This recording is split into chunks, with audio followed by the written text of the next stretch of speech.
salaamaaleykum suba gars yi cher naa leen gars yi bégg naa leen dal jàmm gars yi di leen ñaanal jàmm di sax seen ngeen ñaanal ñu jàmm yàlla nañu borom bi defal tawfeex gars yi ñëw ci actualité showbiz ak lu bees tàkk loo xamante ni le maître des ambianceurs ki nga xamante ni jamono ñu toll nii moo téye ambiance ci loxoom génne na ko muy lu bees tàkk son bu bees mu tuddee ko Gnanou Yaye kooka la Bass Thioung qui nous vient avec une toute nouvelle vidéo intitulée Gnanou Yaye mu nekk lu am solo nee naa leen musique bu Bass Thioung bu leen toppi ambiance bi rek dañ leen déglu parole ndax c'est vraiment important let's go. liggéeyante bi ci réew mi du ngeen ci wax di wër liggéey doo am liggéey ñu lay liggéey bàyyi leen di liggéey ku ndeyam liggéey bàyyi leen di liggéey ku ndeyam kër yaay liggéey na kër bàyyi du ma sonn may liggéey nga may liggéey yaay sonn. gars yi ci Bass Thioung mais gars yi bu leen fàtte maximum de partage bu dee yaa ngi soog seetaan abonnel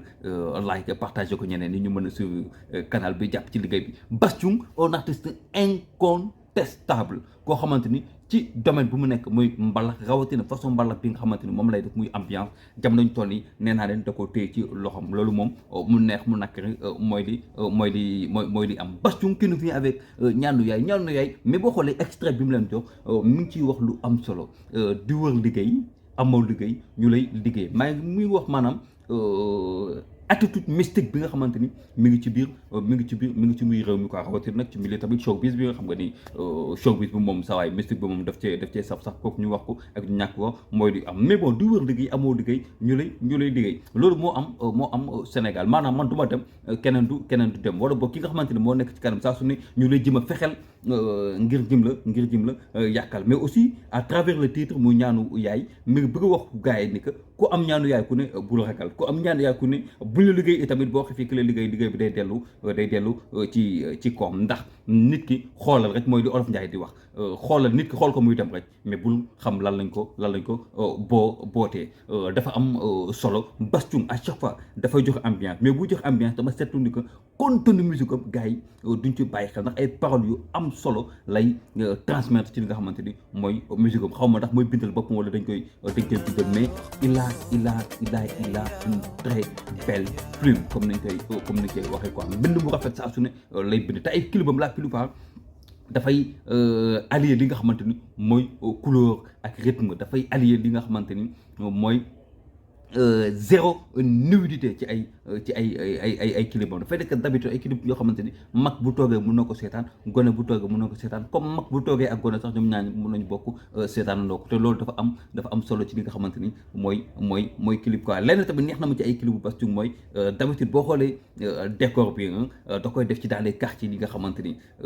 maanaam booy suñu baax parfois banlieue bi lay doon parfois mën na ay quartiers yoo xamante ni dafay refléter am li nga xamante ni mooy les quartiers de la réalité yi nga xamante ne mooy les réalités de la société sénégalaise mais ba léegi dañuy dox tuuti rek xoolaat dégluwaat Bass Thioung ci leneen ci ay kàddu yu am.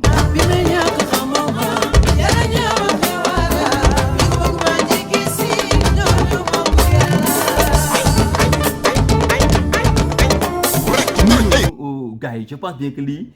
buñ ko déggee rek xel yi dafay dem ndeysaan ci ki nga xamante ni mooy Lamine Segnane quoi jamono bu muy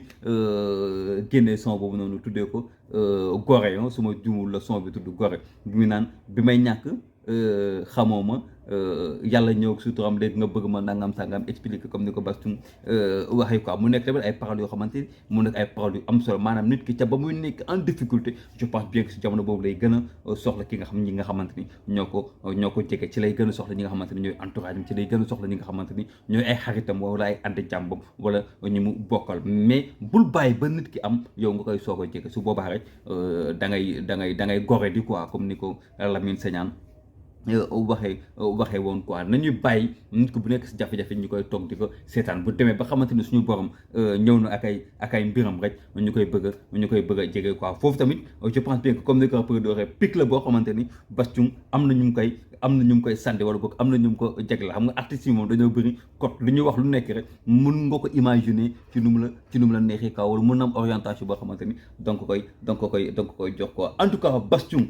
mi ngi noonu ak lu bees tàkk tuddee ko Gnanou Yaye kon gars yi amul tiit amul ragal ku am Gnanou Yaye ku nekk rek yow foncel nga dem ndax kat Gnanou Yaye lu am solo la quoi parfois dañ koy ndax farat di wax naan gàllaaju doom yaay la dafa am solo ndax ñaanu yaay ci waajur lu am importance la ku képp koo xamante ni yaa ngi dund rek sa yaay ngi dund rek ñaan nga yàlla am li nga xamante ni mooy ñaanam comme ni ñuy waxee rek ñaanu yaay barke baay wala boog ut ñaanu yaay am ngërmal baay c'est vraiment c'est vraiment important comme ni ñu koy waxee quoi. Bass Thioung ñaanu yaay mu nekk clip bu nice am couleur décor bu nice son bi am na rythme am na ambiance comme ni ñu koy waxee rek. Bass Thioung ki nga xamante ne jamono ñu toll nii moo téye ambiance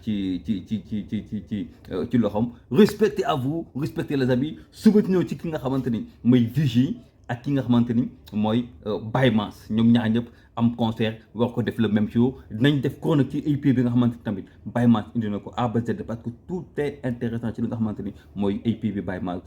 génn. Abonnel partager like su ko defee ñeneen ñi mën a rejoindre canal bi ngeen jàpp ci liggéey bi suma gars yi nee naa ne saa su dee su may Chronik ci mbalax rek damay kontaan ndax on a ko la mbalax. Respectez à vous, respect à Bass Thioung.